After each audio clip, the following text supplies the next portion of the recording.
Hello everyone. आप सभी का बहुत स्वागत है हमारे इस YouTube channel VK study institute पर।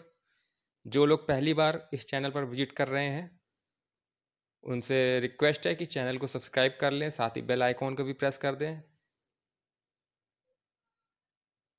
और जो लोग पीडीएफ चाहते हैं तो वो हमारे टेलीग्राम चैनल से जुड़ जाएं। टेलीग्राम चैनल का लिंक हमारे डिस्क्रिप्शन बॉक्स में दिया गया है। साथ ही हमारे फेसबुक पेज को भी लाइक कर लीजिएगा, उसका भी लिंक डिस्क्रिप्शन बॉक्स में दिया गया है। अगर आप लोगों को कोई डाउट होते हैं, कोई क्वेरी है, तो प्लीज़ कमेंट सेक्शन में ज़रूर लिखिएगा, तो उसका सोल्यूशन आपको प्रोवाइड करा दिया जाएगा। 24 जून 2020 शुरू करते हैं आज का करंट अफेयर। वीडियो को शुरू करने से पहले जिन लोगों ने चैनल को सब्सक्राइब नहीं किया है प्लीज़ चैनल को सब्सक्राइब कर लीजिएगा और साथ ही बेल आइकॉन को भी प्रेस कर दीजिएगा। चलिए चलते हैं करंट अफेयर्स की तरफ। अंतर्राष्ट्रीय ओलंपिक दिवस। प्रत्येक वर्ष 23 जून को दुनिया भर में अंतर्राष्ट्रीय ओलंपिक दिवस इंटरनेशनल ओलंपिक डे का आयोजन किया जाता है। इस दिवस के आयोजन का मुख्य उद्देश्य मानवीय जीवन में खेल के महत्व को चिन्हित करना और दुनिया भर में खेलों में भागीदारी को बढ़ावा देना। अंतर्राष्ट्रीय ओलंपिक समिति इंटरनेशनल ओलंपिक कमेटी की स्थापना 23 जून 1894 को पेरिस में की गई थी। इसी को ध्यान में रखते हुए 23 जून को अंतर्राष्ट्रीय ओलंपिक समिति के स्थापना दिवस अंतर्राष्ट्रीय ओलंपिक दिवस के रूप में मनाने का निर्णय लिया गया था। वर्ष 1948 से हर 4 वर्ष में एक बार ओलंपिक आयोजित होते हैं। हाल ही में भारत सरकार के विज्ञान और प्रौद्योगिकी विभाग department of science and technology के अंतर्गत स्थापित स्वायत्त विज्ञान संस्थान Aryabhatta research institute of observational sciences के खगोलविदों द्वारा इस बात का पता लगाया गया कि विभिन्न समूहों के तारे खुले समूह या क्लस्टर में एक साथ रह सकते हैं, परंतु वैज्ञानिकों के समक्ष पहले यह जानना एक चुनौतीपूर्ण कार्य रहा है कि एक खुले समूह में सभी तारे की उम्र समान होती है।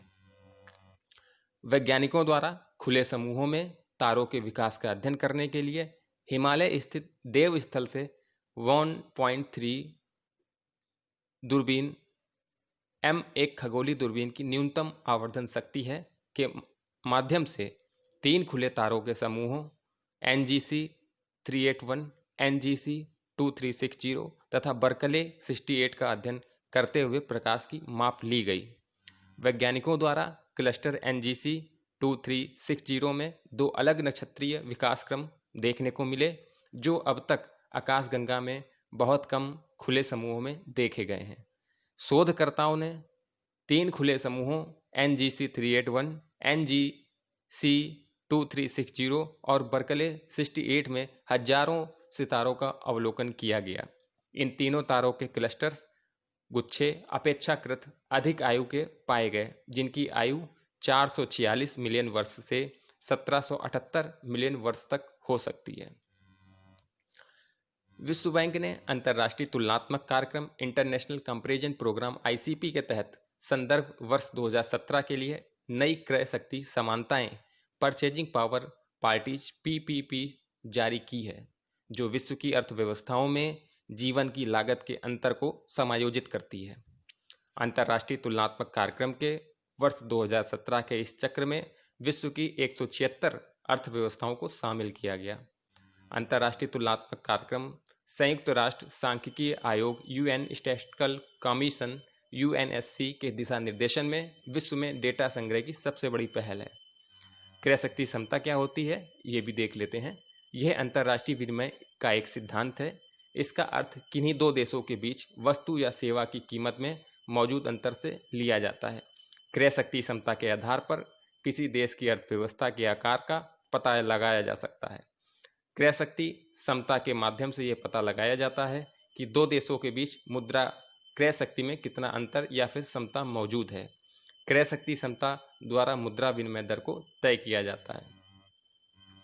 विश्व में शांति और स्थिरता के प्रयासों के प्रति प्रतिबद्धता व्यक्त करते हुए चीन ने संयुक्त राष्ट्र UN की शस्त्र व्यापार संधि आर्म्स ट्रेड ट्रेटरी ATT में शामिल होने की घोषणा की है।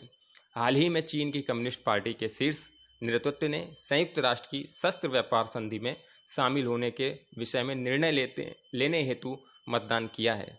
चीन के विदेश मंत्रालय के अनुसार संधि में शामिल होना बहुपक्षवाद का समर्थन करने हेतु चीन का एक महत्वपूर्ण कदम है। उल्लेखनीय है कि अमेरिकी राष्ट्रपति डोनाल्ड ट्रंप ने अप्रैल 2019 में संयुक्त राष्ट्र की इस संधि से बाहर निकलने की घोषणा की थी। हाल ही में भारत ने चीन, वियतनाम और कोरिया के कुछ प्रकार के विशिष्ट उत्पादों के आयात पर एंटी डंपिंग शुल्क लगाने की घोषणा की है। डंपिंग और एंटी डंपिंग शुल्क का अर्थ क्या होता है, इसको जान लेते हैं। प्रायः डंपिंग शब्द का प्रयोग सर्वाधिक अंतर्राष्ट्रीय व्यापार कानून के संदर्भ में ही किया जाता है, जहां डंपिंग का अभिप्राय किसी देश के एक निर्माता द्वारा किसी उत्पाद को या तो उसकी घरेलू कीमत से नीचे या इसकी उत्पादन लागत से कम कीमत पर किसी दूसरे देश में निर्यात करने से होता है। उल्लेखनीय है कि डंपिंग आयात करने वाले देश में उस वस्तु की कीमत को प्रभावित करने के साथ साथ वहां के घरेलू उद्योग के लाभ को कम करती है। इस प्रकार हम ये कह सकते हैं, जब कोई देश अपने घरेलू उद्योगों की रक्षा करने और उनके नुकसान को कम करने के लिए निर्यातक देश में उत्पाद की लागत और अपने यहाँ उत्पाद के मूल्य के अंतर के बराबर शुल्क लगा दे, तो इसे ही डंपिंग रोधी शुल्क यानी एंटी डंपिंग शुल्क कहा जाता है। डीजीटीआर के बारे में जान लेते हैं। व्यापार उपचार महानिदेशालय। भारत सरकार ने वर्ष 2018 में डंपिंग रोधी एवं संबंध शुल्क महानिदेशालय directorate general of anti dumping and allied duty DGAD के स्थान पर व्यापार उपाय महानिदेशालय डीजीटीआर का सृजन किया। डीजीटीआर का सृजन देश में एक व्यापक एवं त्वरित व्यापार सुरक्षा व्यवस्था के निर्माण के उद्देश्य से किया गया था। हाल ही में निर्यातकों के समूह federation of Indian export organisation ने सरकार से यूरोपियन यूनियन के साथ मुक्त व्यापार क्षेत्र फ्री ट्रेड एरिया के मुद्दे पर विचार करने का आह्वान किया है। भारत और यूरोपीय संघ एक व्यापक मुक्त व्यापार क्षेत्र के मुद्दे पर बातचीत कर रहे हैं, जिसे आधिकारिक तौर पर द्विपक्षीय व्यापार और निवेश समझौते bilateral trade and investment agreement के रूप में जाना जाता है। वर्ष 2013 से विभिन्न मुद्दों पर मतभेद के कारण द्विपक्षीय व्यापार और निवेश समझौते संबंधी वार्ता रुकी हुई है। Federation of Indian export organisation के अनुसार भारत का निकटतम प्रतिद्वंदी वियतनाम पूर्व में ही यूरोपीय संघ के साथ एक मुक्त व्यापार क्षेत्र संबंधी समझौता कर चुका है, जिसके अगस्त 2020 तक प्रभावी होने की संभावना है। यूरोपीय संघ भारत के बड़े निर्यात साझेदारों में से एक है। भारत को अपने कुल निर्यात का लगभग 18% यूरोपीय संघ के देशों को निर्यात करता है। यूरोपीय संघ क्या है? यूरोपीय संघ यूरोपियन यूनियन कुल 27 देशों की एक आर्थिक और राजनीतिक सहभागिता है। ये 27 देश संधि के द्वारा एक संघ के रूप में जुड़े हुए हैं, जिससे कि व्यापार को आसान बनाया जा सके और विभिन्न देशों के मध्य विवाद उत्पन्न न हो। गौरतलब है कि यूरोपीय संघ के कुल 19 देश यूरो को अपना आधिकारिक मुद्रा के रूप में प्रयोग करते हैं, जबकि शेष देशों की अपनी अलग मुद्रा है।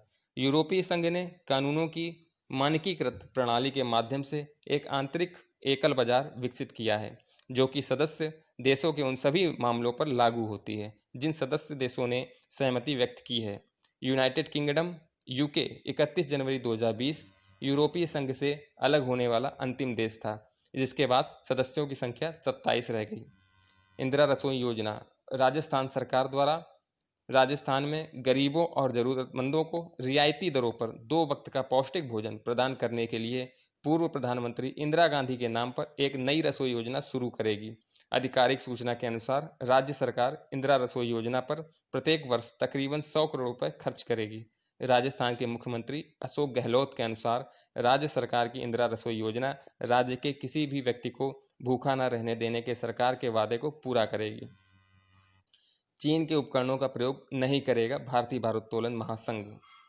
भारत चीन के संबंधों के बीच तनाव को देखते हुए देश में चीन विरोधी स्वर काफ़ी तेज हो गए हैं। ऐसे में भारतीय भारोत्तोलन महासंघ ने चीन से आने वाले उपकरणों का प्रयोग न करने का निर्णय लिया है। भारतीय भारोत्तोलन महासंघ IWF ने भारतीय खेल प्राधिकरण को पत्र लिखकर इस संबंध में सूचना दी है। भारतीय भारोत्तोलन महासंघ के अनुसार कुछ समय पूर्व महासंघ ने चीन से कुछ उपकरण मंगाए थे, किंतु वे सभी उपकरण खराब निकले हैं। अब बात कर लेते हैं वन लाइनर की।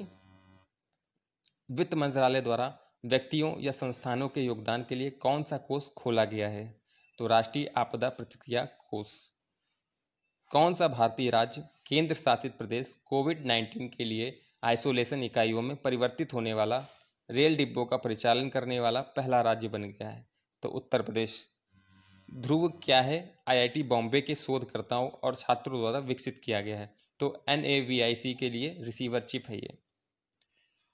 निवेश प्रोत्साहन एजेंसी का नाम क्या है जो उद्योग और आंतरिक व्यापार संवर्धन विभाग के तहत कार्य करती है? Invest India. Cannes film market में भारतीय पवेलियन की स्थापना सूचना और प्रसारण मंत्रालय और भारत के किस संघ द्वारा संयुक्त रूप से स्थापित किया गया है? FICCI, federation of Indian chambers of commerce and industry. तो वीडियो को लाइक कर दीजिएगा, लोगों के साथ में शेयर कर दीजिएगा, और जिन लोगों ने चैनल को सब्सक्राइब नहीं किया है प्लीज़ चैनल को सब्सक्राइब कर दीजिएगा। अगर आपका कोई डाउट है या कोई सुझाव है तो कमेंट सेक्शन में ज़रूर लिखिएगा। Thank you so much.